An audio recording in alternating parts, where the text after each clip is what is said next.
حشر میں سید وہ تم سے بھی کہیں گے دیکھنا۔ انہوں نے پوچھا ہے کہ اسلام کے اندر جو رسمیں شادی کے متعلق ہیں، خصوصاً ہلدی وغیرہ کی رسمیں،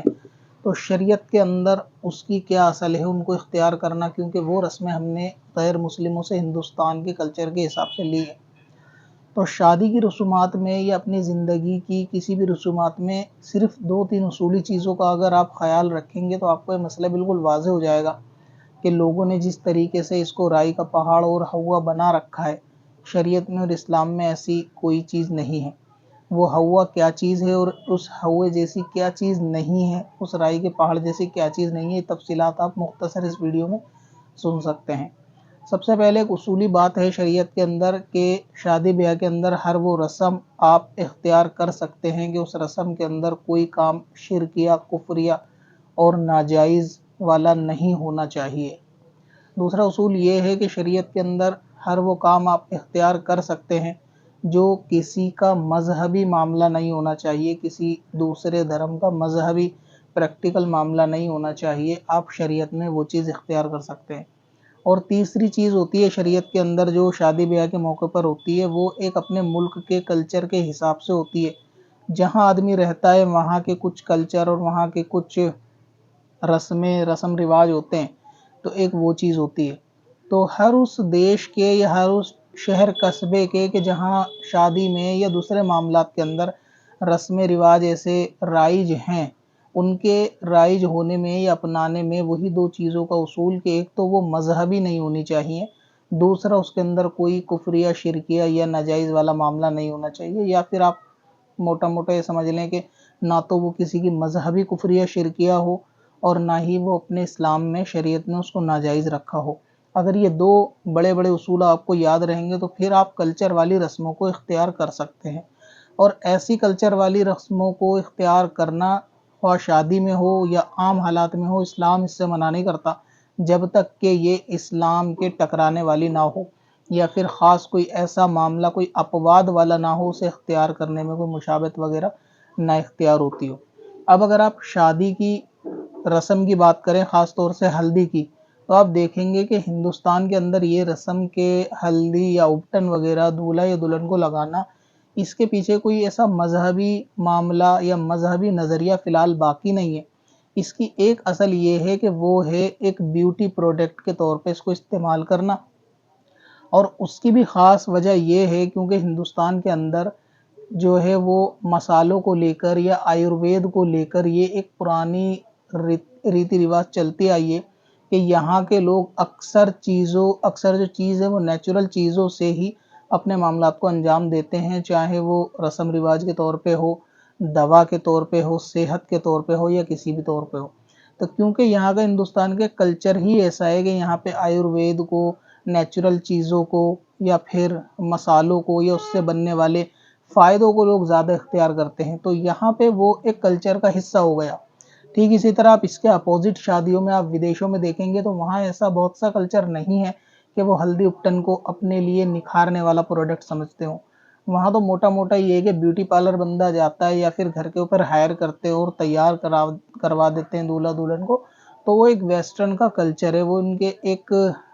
نشانی ہے ان کے کلچر کی کہ وہاں پہ اس طریقے کا رواج چلتا ہے۔ تو اس کے اپوزٹ ہندوستان کے اندر یہ جو رسم ہے وہ ایک ہلدی کو کیونکہ ایک ایسا پروڈکٹ سمجھا جاتا ہے، یا اوبٹن جس سے تیار کی جاتی ہے ایسا پروڈکٹ سمجھا جاتا ہے جو دولہا یا دلہن کے شادی کے موقع پہ، خوشی کے موقع پہ ان پہ نکھار لاتا ہے اور بہت جلد نکھار لاتا ہے، تو اس کو اس نیت اور اس اصول کے تحت جو ہے نا استعمال کیا جاتا ہے۔ تو ایسی رسم جو اپنے دیش کی کلچرل ہو، اس کو کلچر کے اعتبار سے بندہ فالو کرتا ہو، اس میں کوئی کفر شرک نہ ہو، اس کے اندر کوئی ایسا معاملہ مذہبی نہ باقی رہا ہو، اب کوئی مشابہت نہ ہو، تو اس کو اختیار کرنے میں حرج نہیں ہے۔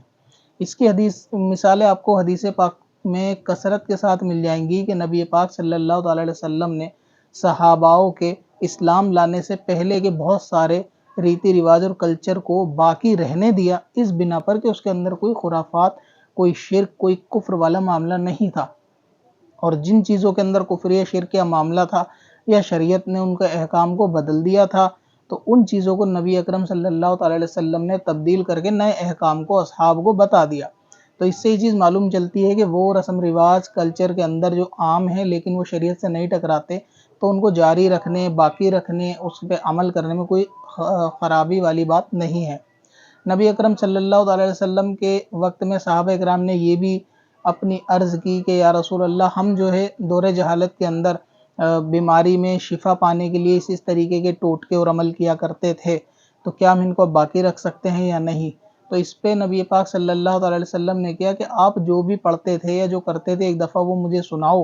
تاکہ میں ان کو بتاؤں کہ ان کو باقی رکھنا ہے یا نہیں۔ جب صحابہ نے سنایا تو نبی پاک نے فرمایا اس میں کوئی شرک نہیں ہے، لہٰذا آپ مجھے سنا دیا کرو، جو بھی نئی چیز آپ کے ذہن میں اس طرح سے آئے اور جس میں شرک نہیں ہوگا آپ اس کو جاری رکھ سکتے ہیں، جس میں شرک ہوگا اس کو نہیں جاری رکھ سکتے۔ تو ایسے بہت سارے معاملات ہوتے ہیں، چاہے وہ شادی کو لے کر ایک رسمی طور پہ ہلدی لگانا ہو، یا پھر نظر اتارنے کو لے کر کوئی ایسے ٹوٹکے ہوں کہ جو بڑے بوڑھے اپناتے ہیں اور اس سے فائدہ ہو جاتا ہے، اور اس فائدہ ہونے کے اندر یہی معاملہ ہوتا ہے کہ اس کے اندر کوئی کفر یا شرک نظریہ نہ ہو، تو بندہ اس کو جاری رکھ سکتا ہے۔ تو حدیثوں میں اس کی مثالیں کثرت کے ساتھ مل جائیں گی کہ نبی اکرم نے وہ معاملات کو جو ہے وہ باقی رکھا، جاری رکھا۔ اسی کی مثال ہے ایک مہمان نوازی والی، دیکھ لیں کہ عربوں کے اندر کھانے پینے کا جو ایک رواج تھا یا مہمان نوازی کا ایک رواج تھا، وہ ان کا الگ دیش کے حساب سے رواج تھا، اور ہمارے دیش کے اندر کھانے پینے کلچر یا مہمان نوازی کا ایک انداز ہوتا ہے وہ تھوڑا ڈیفرنٹ ہوتا ہے دوسرے دیشوں سے۔ تو اب یہ نہیں کہہ سکتے کہ وہ کسی مذہب کا خاص ہے لہٰذا اس کو اس طریقے سے نہیں کرا جائے گا۔ اگزامپل کے طور پہ کوئی مہمان آتا ہے، اس کے آگے پہلے اس کو منہ میٹھا کرایا جاتا ہے۔ اب ضروری تھوڑی نہ ہے کہ ہر جگہ بندہ منہ میٹھا کرانے والا رسم ہو یا ہر دیش میں ایسی رسم ہو، یہاں پہ وہ رسم ہے تو آپ وہ مہمان کے ساتھ فالو کر سکتے ہیں۔ تو اسی طرح نبی پاک صلی اللہ علیہ وسلم کے زمانے میں بھی جیسے بچیوں کا شادی کے وقت میں گیت گانا، گنگنانا، ڈف بجانا، ویلکم کا ایک نیا انداز ہونا، ترانے پڑھنا، تو یہ ساری چیزیں کہ بچیاں خوش ہو کے ترانے پڑھتی ہیں یا گیت گاتی ہیں شادی کے موقع پہ، ایک وہاں کا وہ کلچر ہوا کرتا تھا۔ لیکن نبی پاک صلی اللہ علیہ وسلم نے کچھ چیزوں کو باقی رکھ کے کچھ چیزوں کی ممانعت فرما دی، جیسے کہ بڑے لوگوں کا ناچ گانا کرنا یا آج کل کے ویسٹرن کلچر کے حساب سے جو میوزک ہوتا ہے اس کو ناجائز کر دینا، اور جو ڈف کی اجازت رکھی ہے وہ خاص چھوٹے بچوں کے ساتھ رکھی ہیں جس میں جھانجر وغیرہ نہ ہو، کیونکہ جھانجر کے ساتھ شیطان ہوتا ہے، یہ حدیث پاک ہے، لہٰذا ڈف کے اندر بھی جھانجر نہیں ہونی چاہیے۔ تو وہ رسومات کے جتنی حد تک شریعت ان کو منع نہیں کرتی اور ان میں کفر شرک نہیں ہوتا، آپ اس کو شادی میں بھی اور غیر شادی میں بھی اختیار کر سکتے ہیں۔ حدیث یا قرآن اس سے منع نہیں کر سکتا، دین اس سے منع نہیں کرتا۔ اب رہا بہت سارے لوگ یہ کہیں گے شادی کو سمپل بناؤ، حالانکہ اپٹن کوئی کروڑوں کا خرچہ نہیں ہے، یہ 5-10 روپے کے اندر بھی تیار ہو کے لگنے والی چیز ہے، اور یہ ویڈیو صرف ایک مسئلے کو سمجھانے کے لیے ہے، نہ ہی اس چیز کو پروموٹ کرنے کے لیے کہ آپ شادی بیاہوں میں یہ چیز لازماً کرو۔ اب کیونکہ یہ اتنی کثرت سے ہے کہ بندے اس کو چھوڑ نہیں سکتے اتنی آسانی سے، اور ہر بندہ نہیں چھوڑ سکتا۔ 1000 گھر میں کوئی ایک بندہ ایسا ہے کہ جو جبرن ضد پڑ جائے کہ میں نہیں کروں گا زبردستی اور سادہ ہی کروں گا، تو وہ کر لے گا، لیکن ہر گھر میں ایسا نہیں ہو سکتا۔ تو ایسی رسم رواج کے اندر اتنا سخت ہو جانا بھی غلط ہے۔ اگر وہ اختیاری طور سے بندہ اپنانا چاہے تو اس میں کوئی شریعت کی ممانعت نہیں ہے، پریشان ہونے کی ضرورت نہیں۔ باقی رہا نکاح سادہ ہونا چاہیے، اس میں بھی کوئی حرج نہیں ہے، سادہ ہونا چاہیے، یہ نہیں اس کے بارے میں ایک مختصر بلکہ مکمل طور سے، مختصر نہیں مکمل طور سے ایک ویڈیو بنا بھی چکا ہوں کہ نکاح سادہ ہونا چاہیے، یا جس طریقے کا بندہ ہوتا ہے وہ اس طریقے کا اس پہ خرچ کرنے کا اگر رکھتا ہے دم تو وہ اتنے لوگوں کو کھانا کھلا سکتا ہے، اس میں کوئی شرعی قباحت اس کے اندر بھی نہیں ہے۔ تو اس لیے ہلدی کی رسم ہو، مہمان کی رسم ہو، یا ہندوستان میں دوسری رسم ہو جو آپ کے کلچر کا ایک حصہ ہے اور اس میں شرک کفر نہیں ہے اور اب وہ مذہبی شعار باقی نہیں ہے، تو ان کو آپ شادی بیاہ میں اپنا سکتے ہیں، ٹھیک ہے۔ کیونکہ کمنٹ سیکشن میں بھی لوگ آئیں گے کہ بھئی شادی سادہ ہونا چاہیے، حدیثیں بیان کریں گے نکاح سادہ ہونا چاہیے، حالانکہ اس حدیثوں کا اس ویڈیو سے کوئی تعلق نہیں ہے، کہ یہاں نکاح مہنگے ہونے کی بات نہیں چل رہی، یہاں اس کی بات چل رہی ہے کہ جو چھوٹے موٹے رسم ہوتے ہیں اور ان کو اختیار کیا جا سکتا ہے۔ اب رہا شادی بیاہ کے اندر وہ رسم کہ جو شریعت نے منع کیا ہے، مثال کے طور پہ جوتا چرا کے جبرن پیسے لینا، تو اس کی اجازت نہیں ہے، ناچ گانا کرنا اس کی اجازت نہیں ہے، مرد عورتوں کا ایک ساتھ ہجوم کر کے گانا اس طریقے کی اس کی اجازت نہیں ہے، ٹھیک ہے۔ باقی رہا سجنے سورنے کو لے کر، لباس کو لے کر، لباس بھی آپ ویسا پہن سکتے ہو جس میں بے پردگی نہ ہو اور آپ کے کلچر کے اندر وہ پہنا جاتا ہو، تو آپ اس کو بھی اختیار کر سکتے ہو، ٹھیک ہے۔ اسی کے ساتھ مہمانوں کا جو طریقہ کار ہے، کھانے کا جو طریقہ کار ہے، تو وہ طریقہ کار ہو سکتا ہے۔ اب شادی کے اندر مذہبی رسم و رواج کیا ہوتے ہیں اس کی میں 2 مثال دے دوں تاکہ سمجھنے میں آسانی ہو۔ جیسا کہ غیر مسلموں میں آپ نے دیکھا ہوگا شادی کے بعد یا پہلے کچھ ایسا سسٹم ہوتا ہے کہ دلہن جو ہے وہ ایک ہانڈی کے اندر کوئی چیز چاول یا کچھ ایسا ہوتا ہے کہ جس کو ٹھوکر مار کے گرایا جاتا ہے، شاید وہ گرہ پرویش ٹائپ کچھ ایسا ہوتا ہے. تو وہ ایک ان کا مذہبی نظریہ ہے، وہ ان کے ایک مذہب کا حصہ ہے اور وہ ان کے عقیدے کے اندر، بلیف کے اندر شامل ہے، یعنی وہ ان کی آستھا کا وشے ہے. تو اب کیونکہ وہ ایک دھرم کے ساتھ خاص جڑا ہوا ہے کہ بھئی کسی چیز کو ٹھوکر مار کے گرانا، پھر گھر میں پرویش کرنا یا اس طریقے سے انٹری کرنا، یا ان کا کچھ ایسا رسم رواج ہے، یہ اس کی مثال ہے. یا دوسری کوئی ایسی چیز کہ جو ان کے خاص مذہب کا حصہ ہو، کہ وہ مذہب والے ہی اس کو کرتے ہوں، اس کو کہتے ہیں وہ ایک مذہبی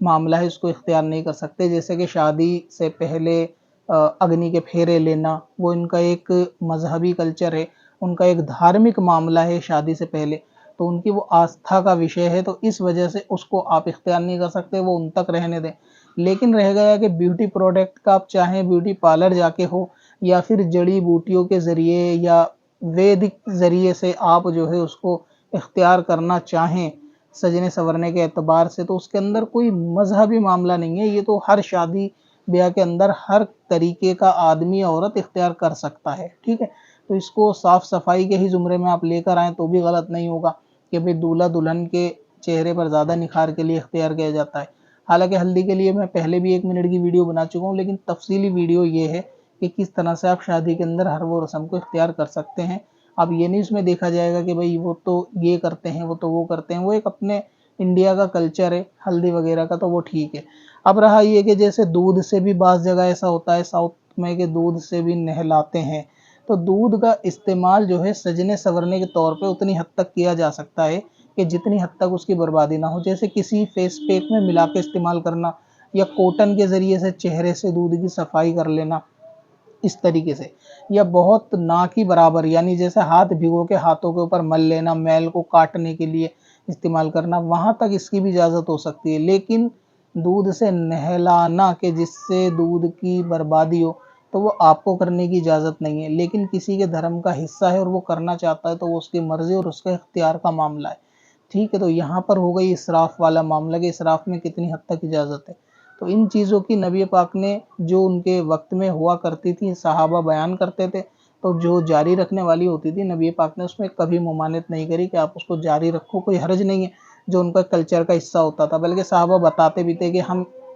ایمان لانے سے پہلے یہ طریقے کرتے تھے، اس طریقے سے ہمارا انداز ہوتا تھا، ہمارا یہ انداز ہوتا تھا. تو بعض چیزوں میں نبی پاک صلی اللہ علیہ وسلم مسکرا بھی دیتے تھے سن کے کہ آپ لوگ ایسا بھی کرتے تھے، کہ ہاں ایسا بھی کرتے تھے. اگر غلط ہوتی تھی تو ان کو منع کرتے تھے کہ آئندہ ایسا نہیں، ایسا کرنا، یا اس میں سے یہ چیز نکال کے اس کو باقی رکھو، یا اس میں اس چیز کو ایڈ کر دو. تو اس طریقے سے وہ اصلاح فرماتے تھے. لیکن جو چیز کفر شرک نہیں ہے اور آپ کے کلچر کا ایک حصہ ہے، آپ جس دیش میں رہتے ہیں وہاں کا ایک ریتی رواج ہے، تو اس کو جاری رکھنے میں کوئی ممانعت نہیں ہے. اب اپنی ویب سائٹ بلاگ کے لیے ہوسٹنگ خریدیں قادری-hosting.com سے اور پائیں سب سے سستی SSD اور cloud web hosting, light speed اور سی پینل کے ساتھ. چل تجھے بھی بخشوا دوں، تیری باری آ گئی.